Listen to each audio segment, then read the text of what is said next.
Ladies and gentlemen, good evening. How is everybody doing? Come on in, come closer, get comfortable. We are ready to start. It is such a great joy and great chance to welcome everybody. Would you please give a round of applause for everybody for the occasion that we have gathered here today. We celebrate 25 years of the Western NIS Enterprise Fund activity in Ukraine and Moldova. And this event is more than an anniversary celebration. It is a day to reflect on the legacy that facilitated the dawn of a new business culture and transformed the lives of millions of people in Ukraine and Moldova. The majority of you have worked with NICEF, and we are happy to have you here to recall the great projects we implemented together and all positive transformations in the region as a result of our collaboration. And at this time, we would like to invite your attention. Please draw your attentions to the screens because we have a short video for you.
Some of you that have started the fund from the beginning, now looking at these 3 minutes of work, looks like this is just so easy. It looks so easy, so many results, it looks great. It's been going and developing in many different directions. So at this time, I would like to invite some of the speakers that have come and are willing and interested and would like to share with you. Since the very beginning, NICEF was managed by independent board of directors, prominent members of the US business community appointed by the President of the United States. And I'm happy to invite the first speaker to open our event. a president and co-owner of Cooperative Housing Resources, a lender and consultant specializing in the development and finance of senior housing cooperatives. He has domestic and international experience in finance, credit, and business development. Our speaker held a variety of positions from credit analyst to president and CEO of the St. Paul Bank for Cooperatives. He was also a member of the board of various cooperatives and corporations in the United States and is a member of the American Agricultural Economics Associations. Guess who that is? Ladies and gentlemen, please welcome the chairman of the board of the Western NIS Enterprise Fund, Mr. Dennis Johnson.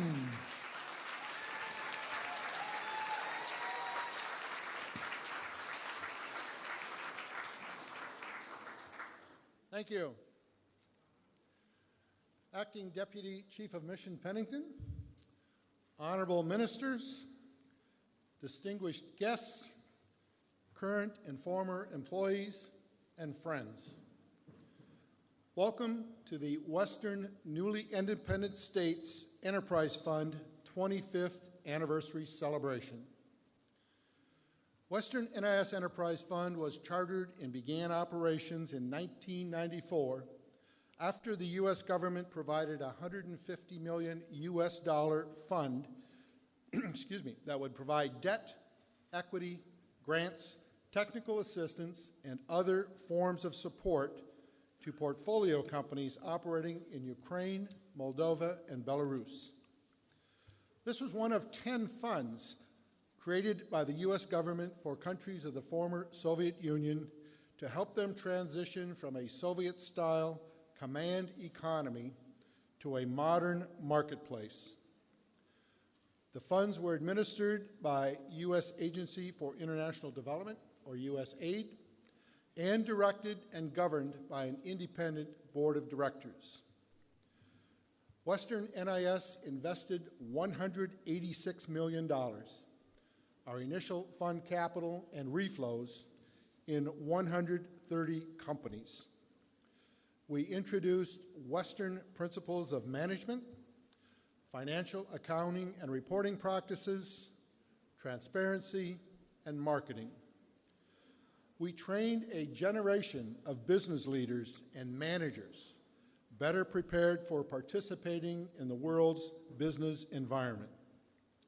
Our capital, value add, and support enabled private enterprises to expand operations and grow, which in turn created jobs and wealth for the region's people. In 2006, with a $25 million anchor investment from Western NIS, the fund's staff exceeded its $100 million target and raised $132 million for a mid-market private equity fund for the region, Emerging Europe Growth Fund, or EEGF. The closing of EEGF included the creation of Horizon Capital, a private equity fund management,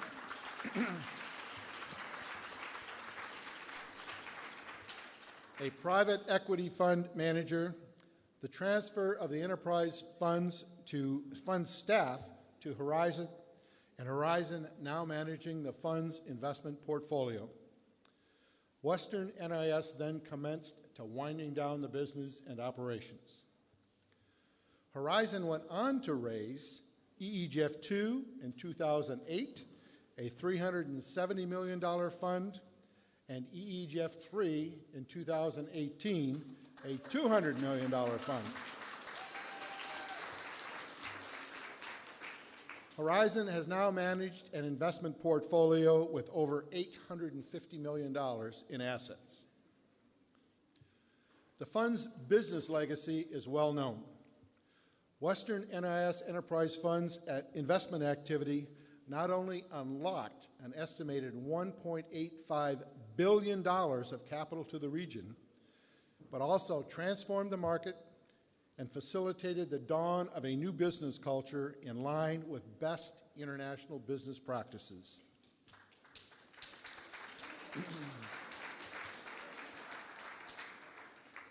Following the Revolution of Dignity and the signing of new agreements with the European Union, Western NIS transformed from winding down the business to full operation to continue our mission of promoting development of small and medium-sized enterprises and civil society in the region.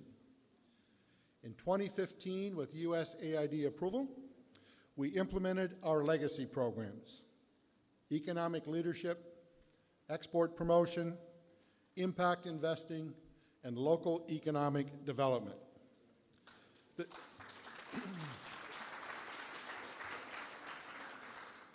The 161 individual projects within these programs have provided immediate benefits and success, and many of them will live on for many years into the future.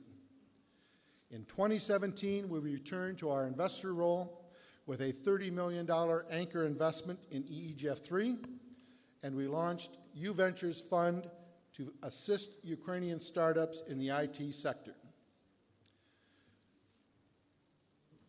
Within our business and financial achievements is embedded our most significant and valuable contribution: our human legacy. Real jobs were created. Personnel from various parts of both countries were trained in current international management, marketing, finance and accounting methods, as well as corporate governance. We successfully trained and inspired entrepreneurs, introduced and improved transparency and the quality of products and services to the region. And our current and former employees are the foundation of this legacy. They are individuals with a strong work ethic, energy, creativity, country allegiance, and a dedication and commitment that their actions improve the lifestyle, civil society, business, and economic environments. Many of our employees have left for positions in business and government services, to become entrepreneurs, or to further their education. We are proud of our team of current and former employees.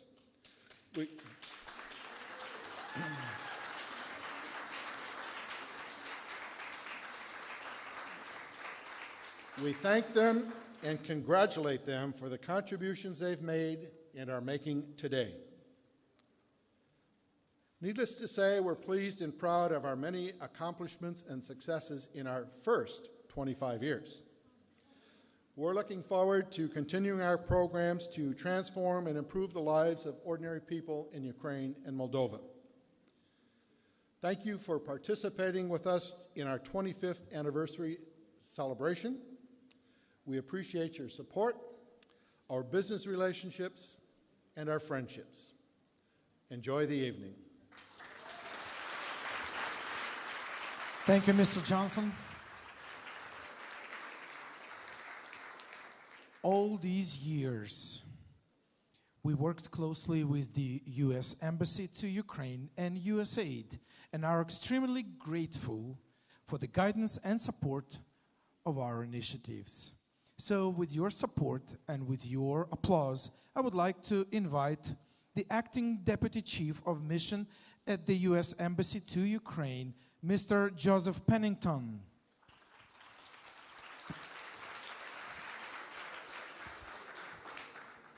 Thank you very much.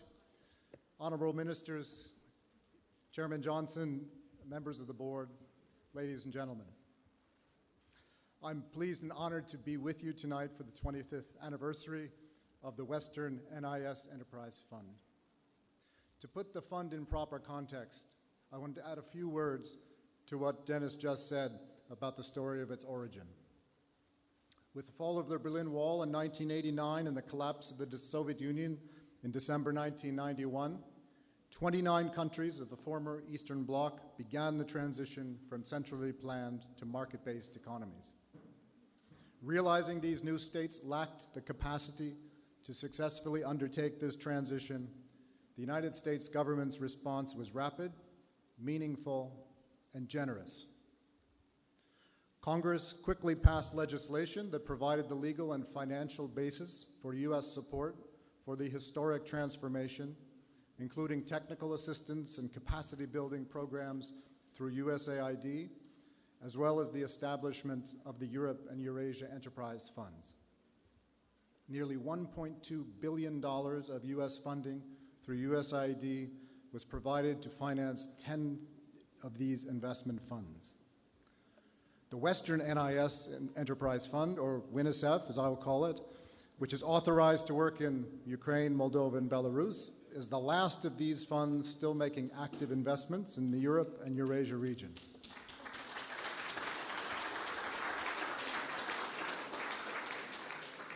The contribution of WINISEF to developing Ukraine's economy over the years is hard to overstate. Since its inception in 1994, WINISEF has invested $186 million in 130 companies, employing over 26,000 people in Ukraine and Moldova. It has unlocked an estimated $1.8 billion in capital for Ukrainian and Moldovan companies. It has remained true to its mandate to achieve development impact in addition to financial returns. The fund has provided business training for hundreds, if not thousands, of individuals, focusing on international best practices, corporate governance, quality control, financial management, information systems, business development, sales, and marketing. The fund has achieved its many successes even while navigating a difficult and prolonged transition period, 2 revolutions, a military conflict, and unstable economic conditions in both countries. The fund's success are the direct result of the hard work, drive, and determination of a large community of talented and like-minded individuals, many of whom are here in this room, over the last quarter century. And this high-caliber staff and high-quality work is why the United States has continued to entrust WINISEF with American taxpayer resources through the years. In 2015, USAID approved the launch of a $30 million legacy program funded by profits earned from the fund's investment activities. WINISEF has supported numerous important initiatives with these resources. While the list of achievements is long, I want to highlight just a few that illustrate how the WINISEF team turns great ideas and ambitions into durable realities. 3 examples. Establishing the already renowned and quickly expanding Ukrainian leadership academies to form a generation of young people who are willing and able to take responsibility for Ukraine's future.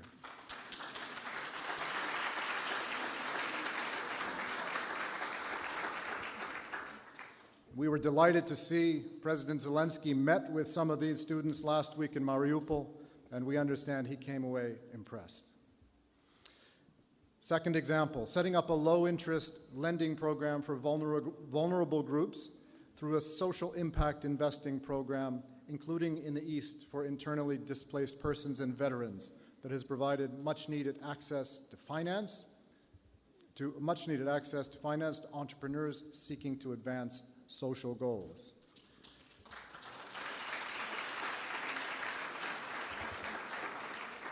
And third, building the capacity of the Ukrainian government to support exports among small and medium-sized enterprises by establishing the Export Promotion Office.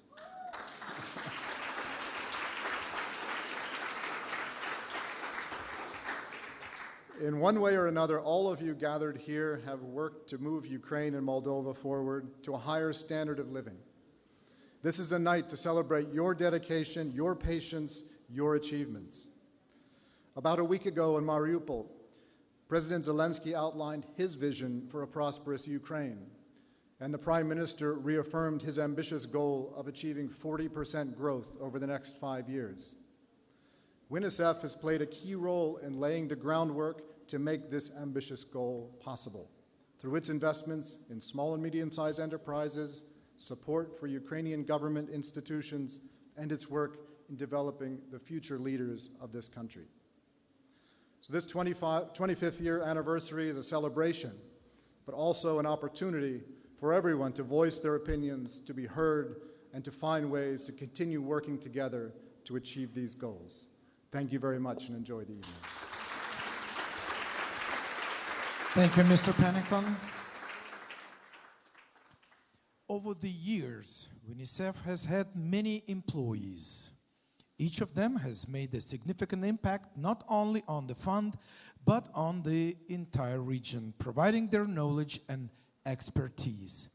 Our alumni are well known both in business and public sector. We are happy to have here many UNICEF alumni. We are grateful to each and every one of you and pleased to welcome our next speaker. As a Minister of Finance of Ukraine, she is responsible for reforming the public finance management system and is known as the co-author of a successful macroeconomic stabilization program in Ukraine. It is under her initiative, a single open public finance portal, e-data, and Ukraine's investment promotion office, Ukraine Invest, were launched.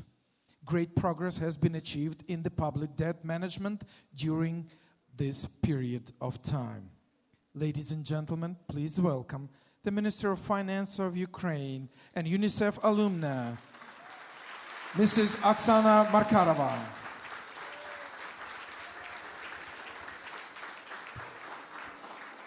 Thank you very much.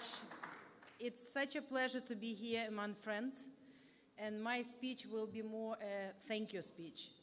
In 1997, when I came to Western NIS Enterprise Fund, and Natalie Yaresko, another remarkable Minister of Finance, then interviewed me, she asked me for the position of the Economic Policy Advisor. She asked me, what do you think the economic growth will be for 1998? Do you think the inflation will be single digit or double digit? What do you think, Ukraine will do with the debt? Is it a problem or not? Then in 1997, I could not imagine that these questions we will ask each other when we would come in 2014, when the country needed a new team to stabilize Ukraine, and the dream then was how to reach the macroeconomic stability. Western NIS Enterprise Fund, since creation, has been a pioneer in private equity in Ukraine. In 1994, not a lot of Western companies or international companies have been in the markets. And Western NIS has been the first and remains one of the best since now. 185 million into 129 companies. It's not just money into 129 companies. It's new jobs, new industries, new value creation, new technologies, new ways of doing business. But most importantly, I think, for Ukraine is that Western NIS has shown to others that in Ukraine, business can be compliant, business can be honest, business can be transparent, and still be profitable.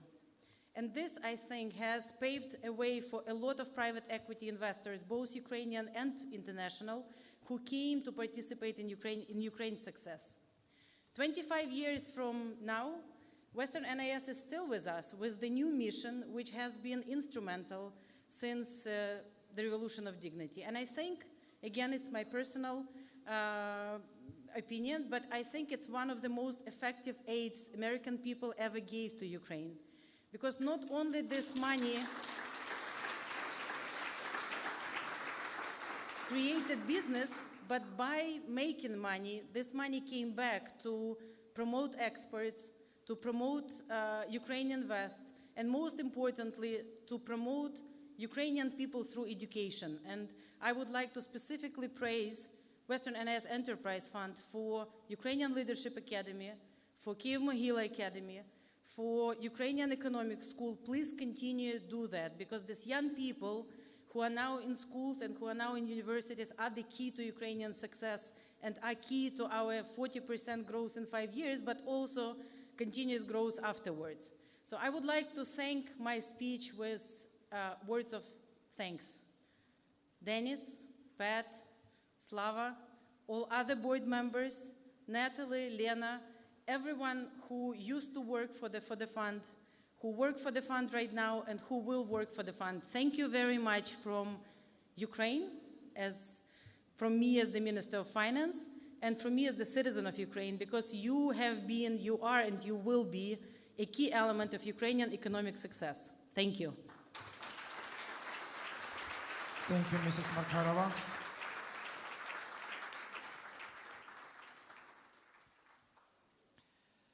The success of each organization strongly depends on the professionalism of its management team.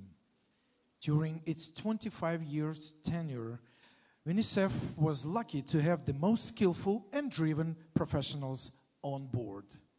And we're happy to have them with us tonight. Our next speaker is Executive Director of the Financial Oversight and Management Board for Puerto Rico and a chairperson at the Aspen Institute, Kyiv.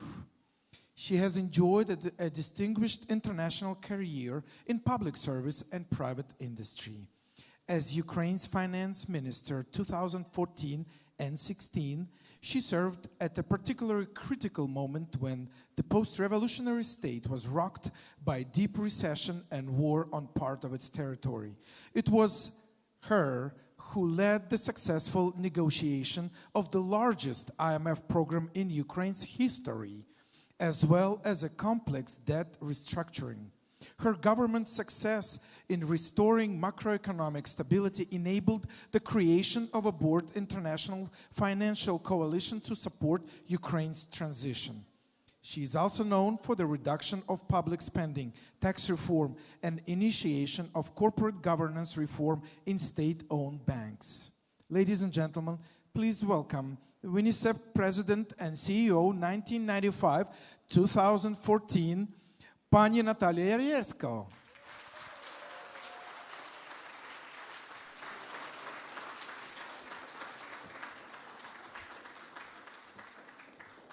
Dobry wieczór. And buenas noches. So it is my great honor to be here this evening to celebrate the 25th anniversary of Western NIS Enterprise Fund. I think all of you are fully aware, and you've heard about it this evening if you weren't aware, of the incredible support that this fund has provided to Ukraine since the Revolution of Dignity, led by Yaroslava Johnson and Dennis Johnson as chairman. But I want to take you back 25 full years ago. I'm proud to have been one of the first, if not the first, local hire of the Western NIS Board of Directors when I was chosen to be country manager in Ukraine in 1995. I have to tell you that I was serving as the economic section chief at the U.S. Embassy in Kyiv at the time, had been serving for 3 years, and had felt that at that point, and please don't be disappointed, our two governments, the U.S. and the Ukrainian government, were all saying the same thing, and they were all nodding their heads, and nothing was happening. They said privatization. We said, yeah. We said liberalization. Yes. Everything was yes, and nothing was happening. And I felt that my career and my ability to serve Ukraine was limited in diplomacy at that time. And so the first chairman of the board, Glenn Hutchins, who's not able to be here this evening, was here doing a site visit of his new empire.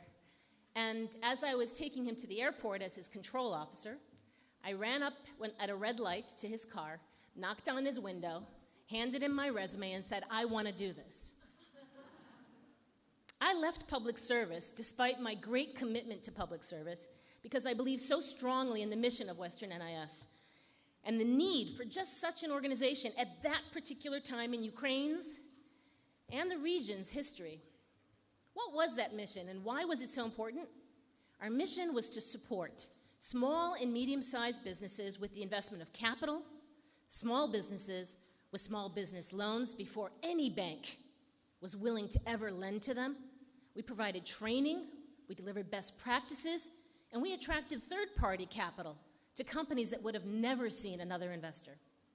We needed to take that $150 million of U.S. taxpayer money provided by USAID and support the creation of competitive, profitable companies that would create jobs, that would serve as good corporate citizens in their communities, in transitioning economies that were not doing well in 1995, in Ukraine, Moldova, and Belarus. And we needed to serve as an inspiration to private sector investors, despite all of that, so they would replicate this example over and over again. This was not just a mission statement on paper. For me, making this happen was critical to the successful transformation of Ukraine and Moldova into democratic, free market economies. I was, and I am today, committed to the concept that a democracy can only flourish in this region if supported by a strong middle class. And I believe that a strong middle class is only possible if we build it upon strong small and medium-sized businesses, providing jobs and competing to deliver the goods and services that that same middle class requires. This sounds normal to you today. It sounds like nothing today. Dozens of investment firms, including the very heroic Horizon Capital, have provided hundreds of millions of dollars by now into exciting companies. But again, think back to 1994, 1995 in Ukraine. So many of you here tonight, as I look around, may not have been born. But let me tell you a story like your grandparents and your parents would. Let me refresh your historical memory. Because we're enjoying cosmopolitan Kiev that has everything today. There is nothing that Kiev does not have. But it wasn't always like this, I assure you. We were suffering from tremendous economic decline and deprivation. The people of Ukraine, Moldova, Belarus could not get a leg up after the decline and the fall of the Soviet Union. Enormous state-owned companies were collapsing alongside the Soviet Union itself. Unemployment was almost 15%. The currency, and I have some still, coupons, struggled through years of, and yes, you're going to hear this right, 10,000% inflation in 1993, 10,000% inflation, and 400% in 1994. There were few private restaurants in Kiev. Now we have a culture of nouvelle cuisine. There were no gasoline stations. Think about this for a moment. There were no gasoline stations. Or maybe I should say, there were gasoline stations, but there was no gasoline. And we traveled from company to company with canisters of gasoline in the back of our cars, roving potential explosions. There were no shopping malls. There were no movie theaters. There were barely cars on Khreshchatyk. And we started investing in that Ukraine and that Moldova at that time in the middle of an economic decline. And this was the beginning of the transition from communism to markets. But the financial sectors were not designed, were not equipped to perform. They weren't ready for what was required in a market economy. Individuals' use of banks was limited. Massive devaluation and inflation were destroying anyone's confidence in holding a coupon. I myself carried bags of it and spent it as quickly as I could, because tomorrow it would be worth less. There were no functioning stock exchanges. There was nothing here that could promote a modern, well-functioning, market-oriented financial sector with new products or services. In sum, these countries began their transition to a market economy with no private financial sector, with a completely dysfunctional banking system and a legal regulatory framework, and no financial sector personnel trained in market practices. So we had massive work ahead of us. We were blessed with a dedicated, talented, and experienced board of directors. This evening we're joined by Dennis Johnson, Patrick Arbour, and Yaroslava Johnson, 3 of 4 of the original board members who volunteered 25 years ago. I remind you, they volunteered for 25 years to serve Western NIS in this region.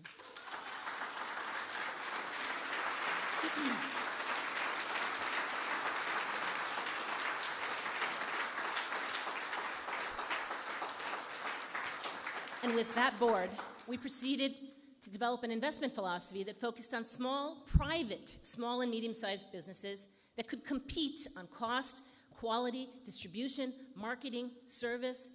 We avoided purposefully the heavily politicized, most often corrupted sectors of the economy that were formed often by privatization processes and given to a few well-connected business people. We avoided heavily regulated sectors, like energy at the time, where corruption and proximity to government decision-making defined who wins and who loses, rather than good business techniques. We understood there was sufficient business risk in working with new managers, new entrepreneurs who had no previous experience, no credit history, no experience with corporate governance, no history of transparent business processes, no audits. They had nothing but a desire to build a business. And we understood that capital alone, which is what we brought, capital, would not be enough to create competitive companies in this environment. And so we provided massive training that you've heard about several times this evening. We trained hundreds and hundreds in accounting, finance, marketing, management, sales, distribution. But we also benefited by bringing in retired volunteer executives. Some of them were from some organization called the International Executive Service Corps, IESC. And they brought global experience to our efforts, and they mentored our partners, something that was critical to our CEOs. I've stayed in touch with many over the years, and I remember fondly road trips across the country, visiting brick companies and window manufacturers. I learned more about making bricks than I ever could have imagined or wanted to learn.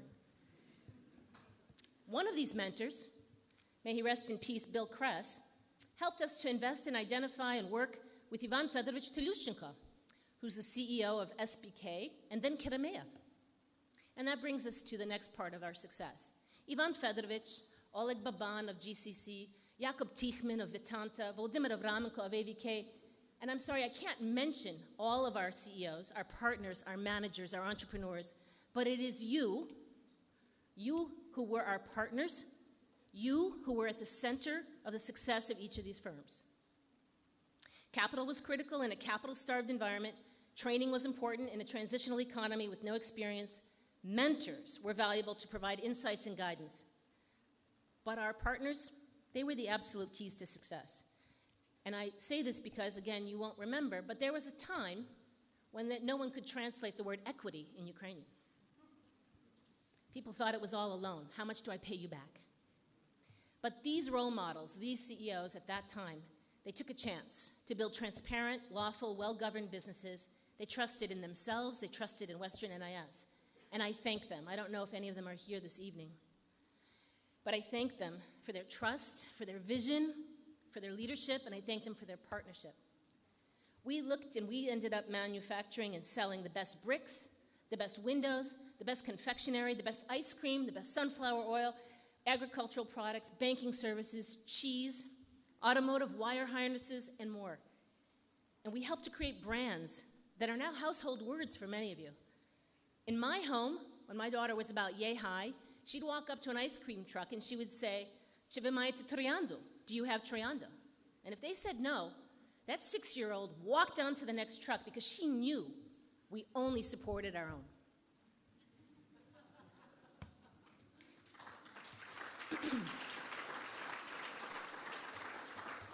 But lest I leave you with the idea that these were our only ingredients to success: experienced board, capital, training, global mentors, dedicated and visionary partners. It is not all it took to make our success. What else was needed in this recipe? It was our team. And so many of you are here this evening at all the different tables. We had the best team. Multiple ministers of finance.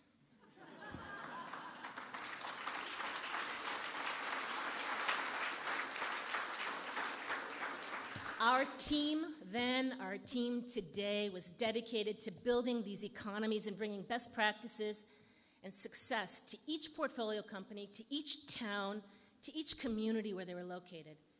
And our team, investment directors, analysts, associates, our legal counsel, Dima, somewhere here, our support staff, our drivers,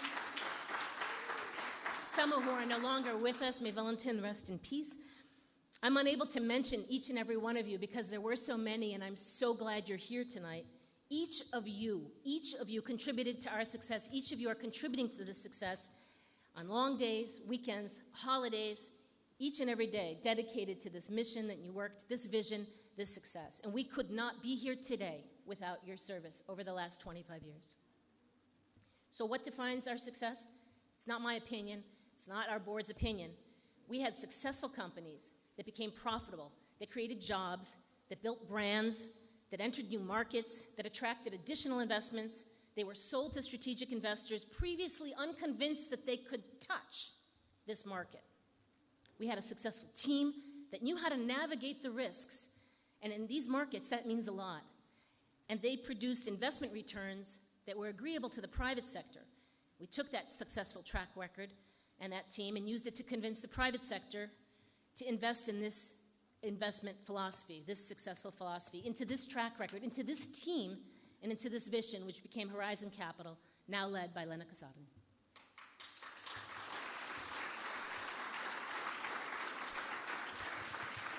I know you all want a drink. I'm almost done, but I flew all the way from Puerto Rico, so I'm going to have two more paragraphs, and I promise you we'll drink.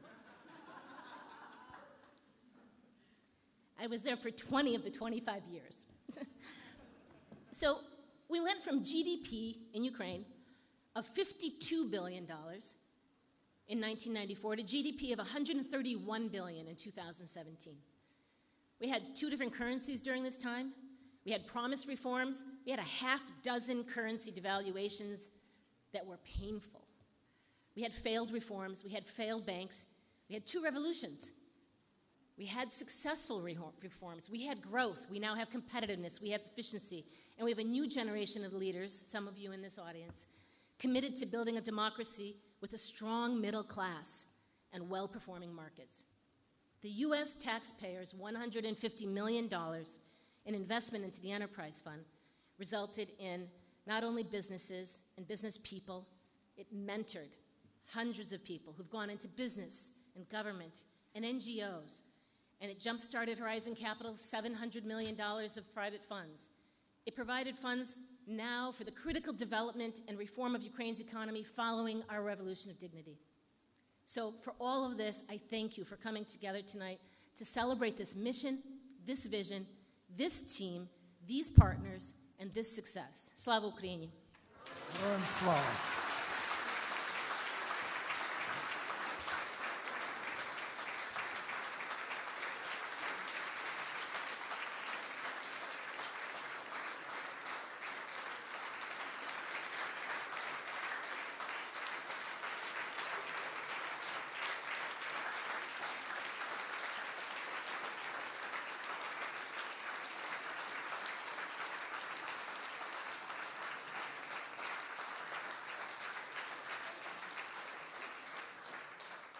Thank you, Pania Natalia. Thank you for the flashback. It was a bit scary to recall it. But the good lesson we learn, time doesn't just change. The people change the time. So because of that, we have what we have. And now we can tell all these fairy tales to our children about how scary it was, how big the bags were of the coupons. UNICEF would not build its legacy if not for the great leaders who led the fund during the most critical period of Ukraine and Moldova's development. The leaders whose main goal always been to transform the lives of ordinary people. One of the fund's brightest leaders is Yaroslava Johnson, who has been with UNICEF from the very beginning as an ex officio board member and is currently UNICEF's president and CEO. I'm sorry, I have a lot of text. Thank you.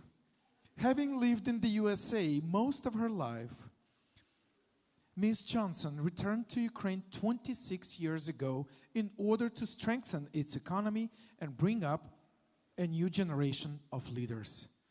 At the helm of the organization, Yaroslava Johnson has led UNICEF to support some of the most noteworthy projects, which are now internationally recognized for their success. Not yet. Ms. Johnson was managing partner of an international law office in Kyiv, Ukraine, which she launched in the early 1990s. Over the course of more than 2 decades of international corporate legal work, Ms. Johnson advised many Fortune 500 companies and other Western multinationals on cross-border transactions with Ukraine and was in the forefront of the first investment deals in Ukraine. Ladies and gentlemen, please welcome Ms. Yaroslava Johnson on stage.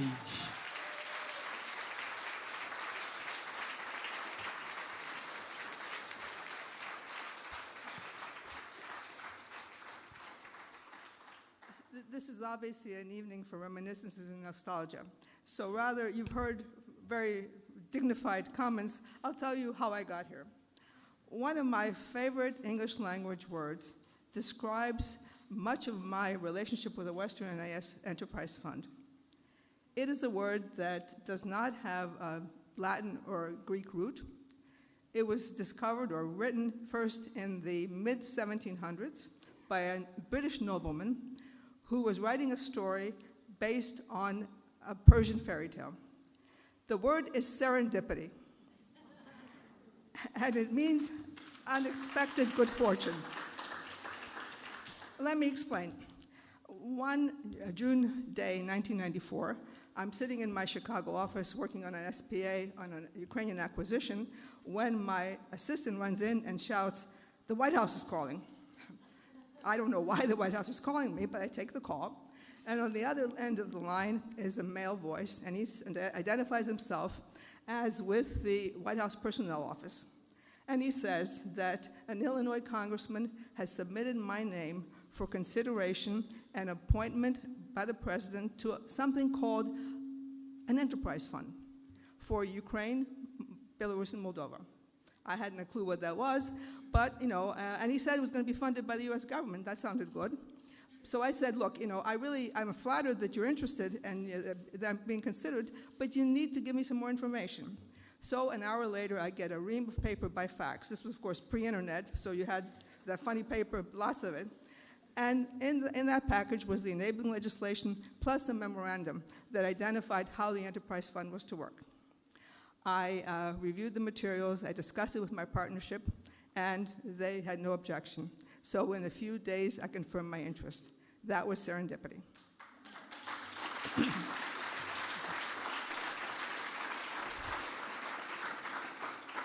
Several months later, the White House announced the creation of Western NIS Enterprise Fund and announced the names of the board members. And in November 1994, 12 strangers, all of whom had agreed to work on the board, an unpaid board, met in New York for the first time. They brought with them experience in agriculture, commodity training, banking, investment, finance, oceanography, diplomacy, think tank, law, a whole variety of experiences. But only 2 of us had any connection with this region. The board was committed to the idea that the mission of the fund of rebuilding small and medium entrepreneurship was very important. And the board turned out to be very collaborative and very supportive of each other, worked well with staff, and over the years, we all became friends. That too is serendipity.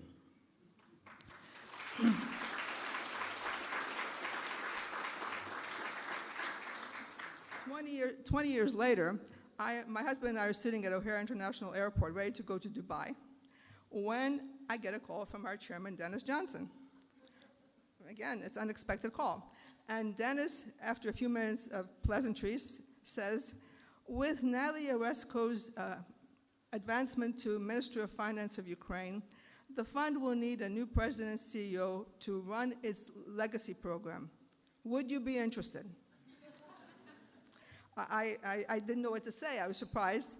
But I did mention that I had just moved back to Ukraine. After 20-some years, I packed up all my belongings, closed my office, and moved back to Chicago. I was a Chicago resident now, not a Kiev resident. But I begged for some time to consider. So my husband and I huddled, waiting for the flight. And by the time the doors in the plane closed, I confirmed my interest.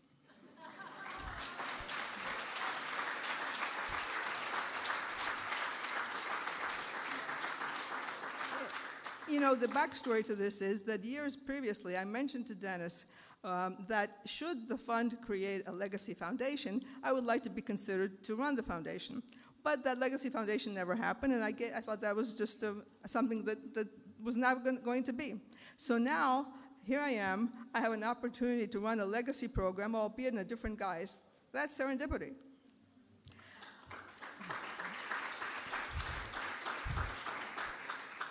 I come to Ukraine a month later, in January, and to the fund's offices, and I have another unexpected good fortune, because Natalie Oresko, before she was tapped to become Minister of Finance, had started to rebuild the fund's staff.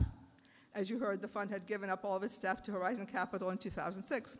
And Natalie had hired 2 excellent program managers, so she eased my burden.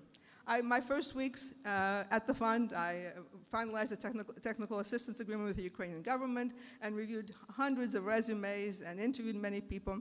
And by the end of summer, we had a complete staff. But as you know, hiring people has an iffy component to it. You don't know how the people will get together. And I wasn't sure how this team would work.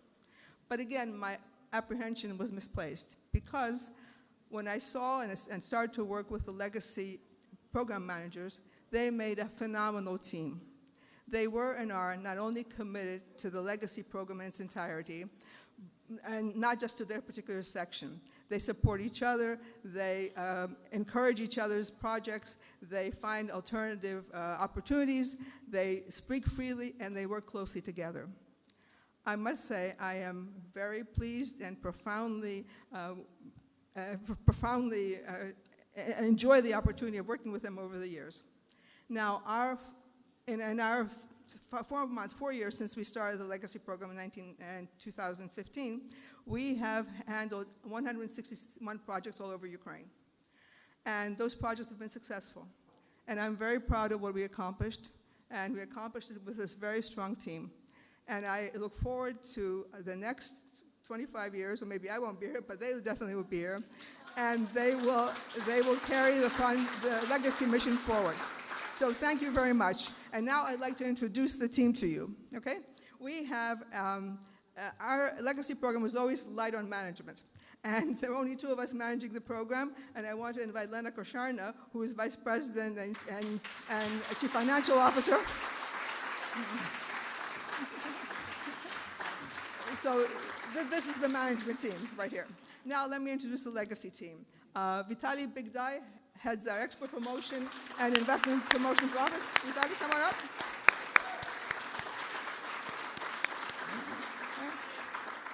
Vasil Nazaruk, who's our impact investment, Mr. Social Entrepreneurs.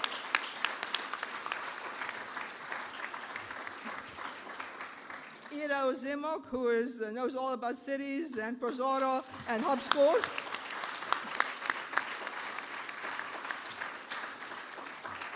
Roman Tichkivsky, who heads our economic leadership program and is the head of Leadership Academy. Anton Vashchuk, who heads our scholarship programs and helps with fundraising for Leadership Academy. Andrei Sorokhan, who is not only our youth entrepreneurship chief, but now our team lead in the U Ventures, our private equity fund. So this is our team. Now, of course, this team couldn't do the work itself, so we have a support staff that's stellar as well. And let me introduce them to you. We have Mila Marketan, who's our coordinator, communications coordinator. Mila single-handedly makes our quotes sound intelligent and our press releases read like make sense. So I'm very thankful to her. I also invite my assistant, Ola Petrova, who keeps me on time and budget. We have an assistant in Chicago as well, Elaine McCormick. She can't be here, but she's also helpful on the United States front. We have Vasilina Kompan, who's the assistant to the staff. There she is.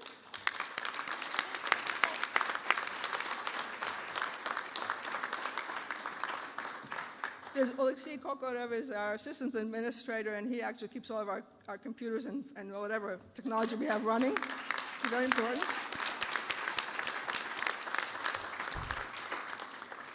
Olha Krotova is our accountant, and she's one lady who knows how to say no.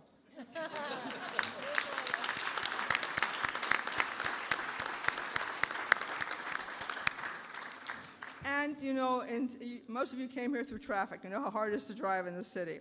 And we have two drivers who know how to wend their way through the worst traffic jams and get us everywhere on time. And that's the Sin McCollenco and the Roman Dubovi. I don't know where they are. Yeah, okay.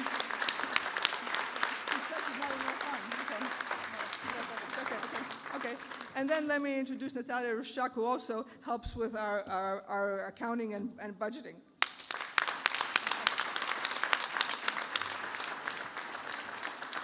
So this is the team that worked on 161 projects, and we are looking forward to doing 161 more. Thank you. Thank you. Now, ladies and gentlemen, can I have your attention for a few seconds? Because this would be a time for all the people, all the alumni, all the staff to have a group photo. So I would like to invite all those that have been part of the Western NIS Enterprise Fund since the beginning to come, please. Some of you may come on stage. Some of you, please, everybody who has been part. And then, yes, please.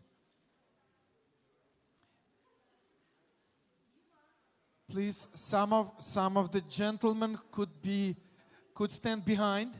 Some of the gentlemen could stand behind. Yes, you're taller, so please. That would be a great picture.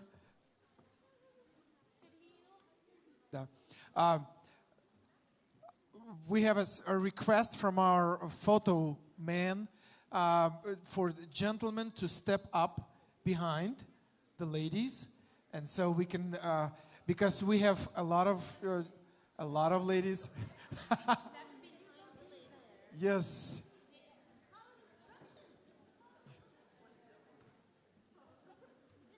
Панове, дякую. All right. Okay. But now I want to make sure that we can see the gentleman too. All right. So please step forward. Please step forward. Yeah, okay. Okay. Well, it's a historical picture. Hold on. Board members, yes. Yes. I thought. Yes, please. Yes, please. It's a historical picture, ladies and gentlemen. It's a historical moment.